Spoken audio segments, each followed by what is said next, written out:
Okay, guys, so today I wanted to talk about something that is far-fetched for some. Yes, it will challenge your beliefs, but that's what this channel is about. So today I wanted to talk about what if, when we die, someone just presses delete? What if that's what it is? What if that's what it is? Okay, that's what I want to talk about. Okay, so basically this topic being, what if we are living in a simulation? What if that's all anything is? Or what if a sentient being with high ranking in their own simulation universe created our simulated universe? And what if we're all just fractals of endless universes? Like, what if it just continues and acts as light trapped in a hypercube, because that's a cube within a cube is a hypercube, and like sacred geometria, if you study that at all, it's talking about shapes, and they relate to planets, and they relate to numbers, and it's all connected and it's crazy. But a hypercube is like the shape of a prison within a prison. A lot of theories are out there about we're in a hypercube here on Earth, trapped in a body, but then in the prison of, whatever life is. So it's these kind of theories that I'm talking about, and I fell down a rabbit hole that was kind of blowing my mind, talking about just kind of simulated life and how it could work and how it very much could be, and actually a lot of scientific branches of the world, whether it's government or just independent scientists, are looking into this theory, and they're becoming more and more agreeing with it, it seems, which is kind of correlating into this string theory or the multiverse, or, it's these far-fetched sci-fi ideas, but they're becoming backed by the scientific community, which is quite interesting because I feel like they were mocked years ago. I don't know, I could be wrong there. I've never been a huge sci-fi geek, but I'm just saying.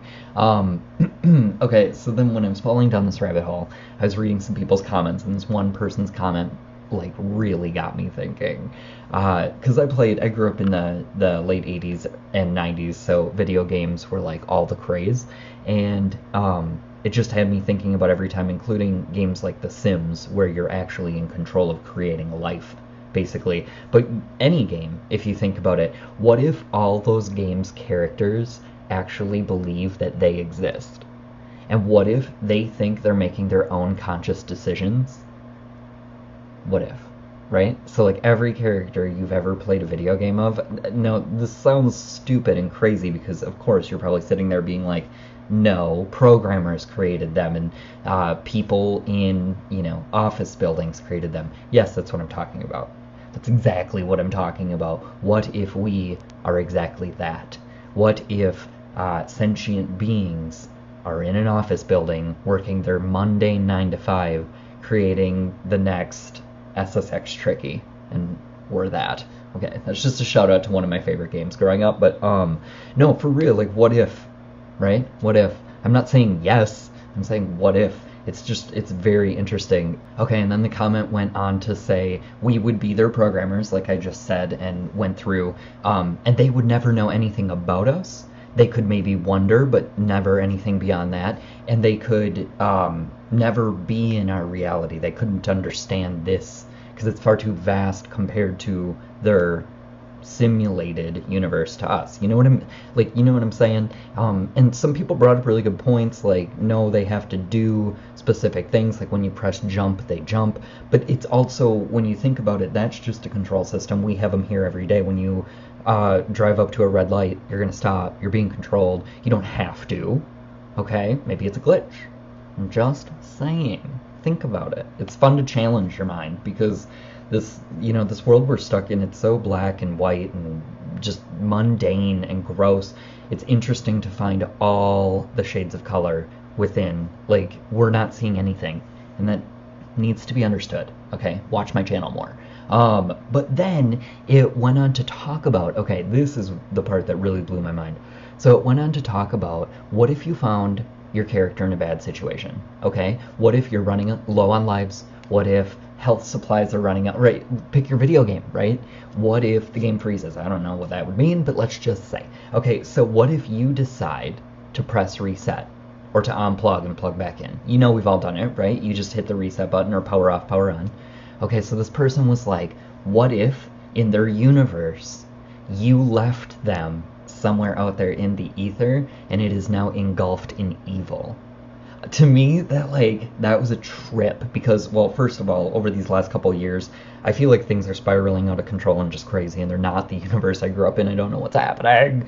However, it's what an interesting idea that would relate to the multiverse theory of there not being one universe, there being replicas, and everything that could ever happen or could never happen has or has not.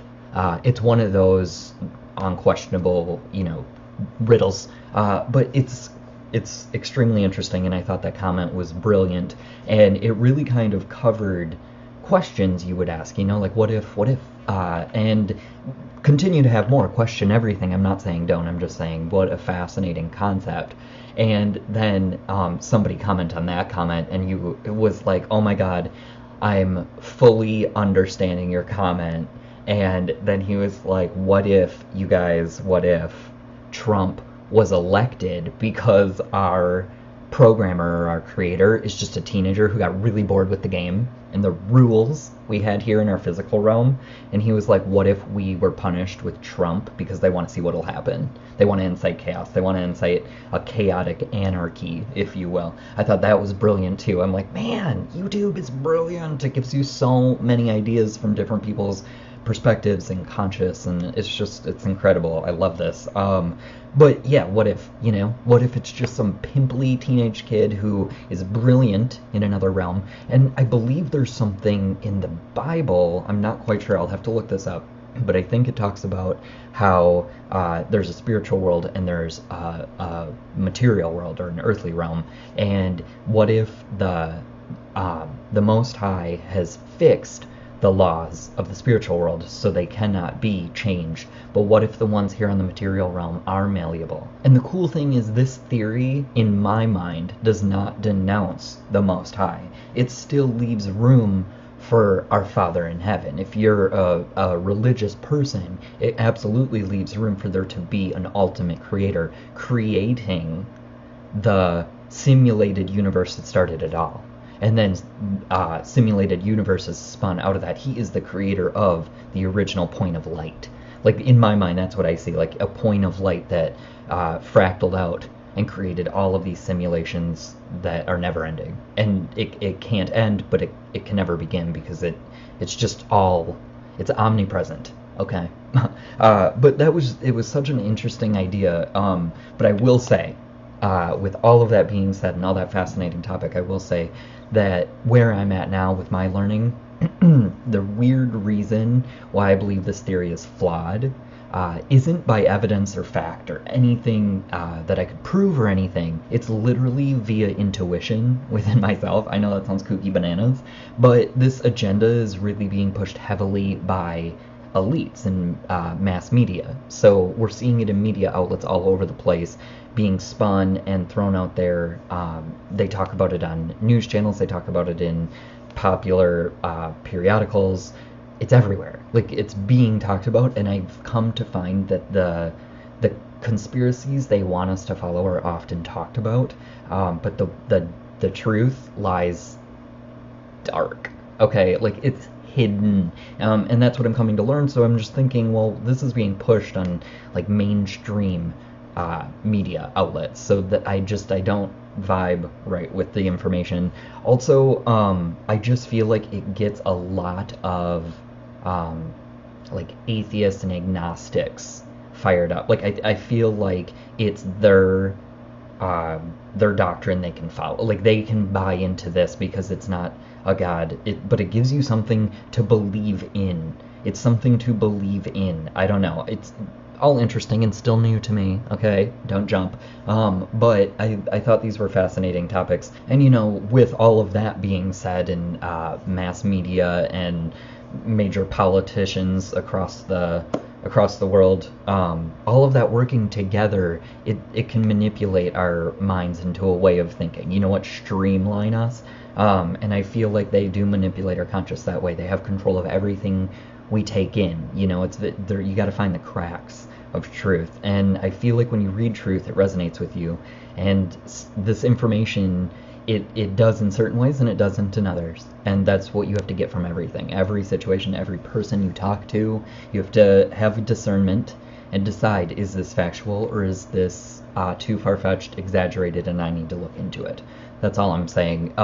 It was just really interesting because with this theory and this idea that we're in a simulated universe, I mean, my gosh, that does make me think everything's inverted here on Satan's realm, on the devil's realm. Like when you think about it, like I'm learning the Satan is actually not like a being, or like the devil is actually trickery, or Lucifer being the most beautiful star, morning star, or whatever.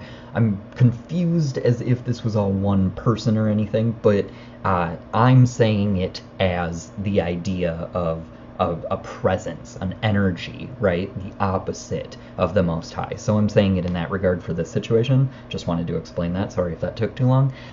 But if this is his realm and he is the prince of the air, and we're in the air chakra, I believe, actually, and the heart chakra, the green chakra right here.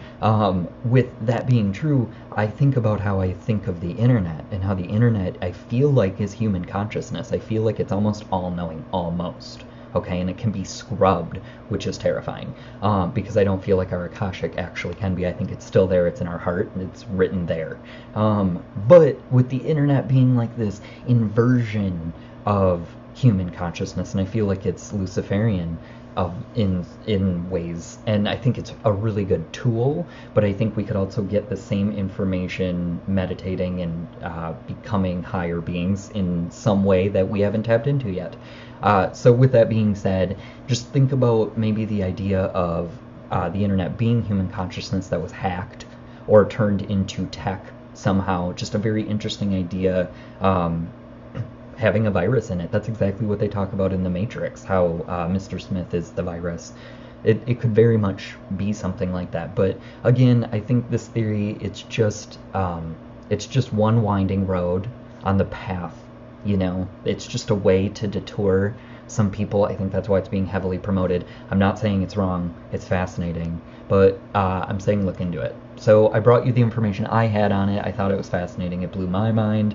So I hope that I gave you some things that you'd want to think about. Now I'm going to go back to jamming out to the XX. That CD just dropped. Okay, and now that I'm learning all this stuff, I'm hearing, satanic messages and everything. It's so weird when you don't grow up as a Bible reading kid. It is weird to see and hear this stuff, but I am believing. Like it's blowing my mind. I mean, I don't want to push anything on anyone, but study things, look into things, and figure out why things are going the way they are. So take care of yourself the rest of the day, and peace out.